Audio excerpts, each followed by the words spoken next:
Leviticus chapter 1. The Lord called to Moses and spoke to him from the tent of meeting. He said, "Speak to the Israelites and say to them, when any of you brings an offering to the Lord, bring as your offering an animal from either the herd or the flock. If the offering is a burnt offering from the herd, he is to offer a male without defect.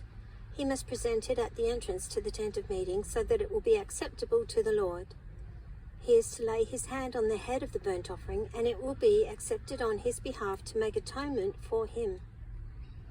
He is to slaughter the young bull before the Lord, and then Aaron's sons, the priests, shall bring the blood and sprinkle it against the altar on all sides at the entrance to the tent of meeting. He is to skin the burnt offering and cut it into pieces. The sons of Aaron the priest are to put fire on the altar and arrange wood on the fire. Then Aaron's sons, the priests, shall arrange the pieces, including the head and the fat, on the burning wood that is on the altar. He is to wash the inner parts and the legs with water, and the priest is to burn all of it on the altar.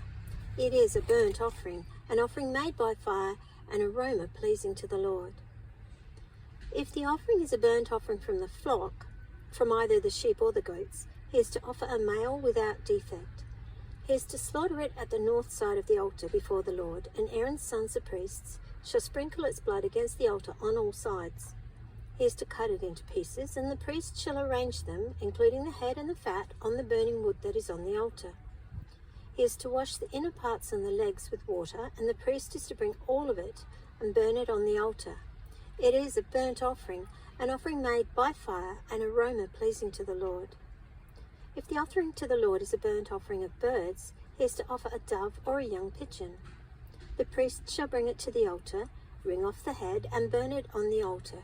Its blood shall be drained out on the side of the altar.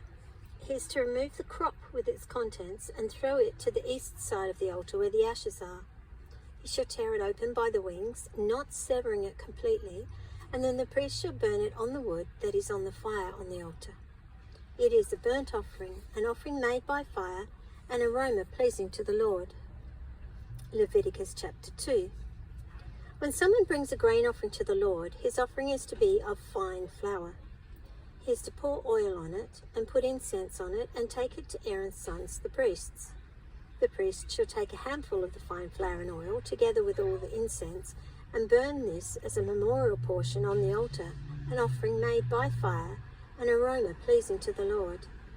The rest of the grain offering belongs to Aaron and his sons.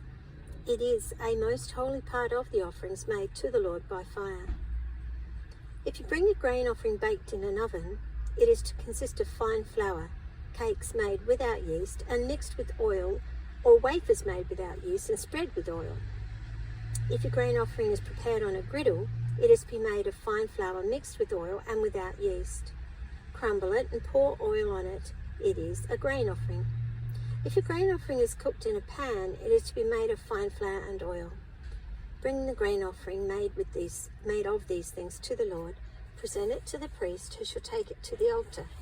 He shall take out the memorial portion from the grain offering and burn it on the altar as an offering made by fire, an aroma pleasing to the Lord. The rest of the grain offering belongs to Aaron and his sons. It is a most holy part of the offerings made to the Lord by fire. Every grain offering you bring to the Lord must be made without yeast, for you are not to burn any yeast or honey in an offering made to the Lord by fire. You may bring them to the Lord as an offering of the first fruits, but they are not to be offered on the altar as a pleasing aroma. Season all your grain offerings with salt. Do not leave the salt of the covenant of your God out of your grain offerings. Add salt to all your offerings. If you bring a grain offering of first fruits to the Lord, offer crushed heads of new grain roasted in the fire. Put oil and incense on it. It is a grain offering. The priest shall burn the memorial portion of the crushed grain and the oil, together with all the incense, as an offering made to the Lord by fire.